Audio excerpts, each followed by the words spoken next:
এই ছবিটো অকল এটা সিকুৱেল নহয় কিন্তু অসমীয়া চিনেমাৰ আচল শক্তি আৰু মই সবকে অনুৰোধ জনাইছো যে আপোনালোকে এতিয়ালৈ যদি এই চিনেমাটো চোৱা নাই তে প্লিজ থিয়েটাৰত এইটো মিছ নকৰিব কাহিনীৰ কথা ক'ব গ'লে আগৰ পাৰ্টৰ পৰা এই চিনেমাটো কন্টিনিউ হৈ থাকে ধুনু এতিয়া ডাঙৰ হৈ গৈছে গিটাৰো শিকি আছে আৰু নিজৰ সপোনৰ পিছপিনেও দৌৰি আছে কিন্তু যেতিয়া তাই পিছত ঘূৰি চায় তাই বুজে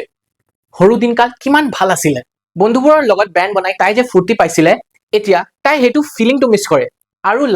লাইফটো একেবাৰে ইজি নহয় আৰু যিমান ষ্ট্ৰাগলছ তাই চায় নিজৰ ফেমিলিত তাই সব বস্তুৱে ফিল কৰি থাকে কিন্তু তাইৰ মা কাবাৰো কথা শুনি কিনে কেতিয়াও ধুনুক একেবাৰে ৰখা নকৰে এই বণ্ডিংটো এই ইমোশনটো আপোনাৰ হৃদয়ত থাকি যায় আৰু মই গ্যাৰেণ্টি দিছো কিছুমান সিনছত আপোনাৰ চকুত পানী আহি যাব পাৰে মুভিটো শ্লো কিন্তু এতিয়া শ্লো বুলি ফিল নহয় কাৰণ প্ৰতিটো মোমেন্ট আপোনাক কানেক্ট কৰাই ৰাখে আৰু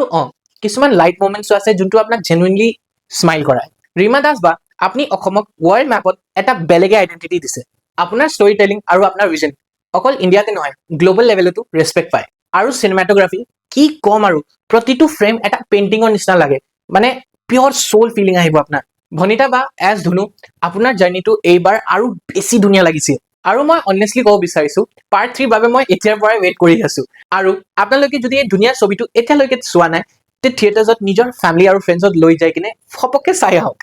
কাৰণ এই চিনেমাটো মোবাইলত বা টিভিত ইমান ফিল নিদিব যোনটো আপোনাক থিয়েটাৰত আহিব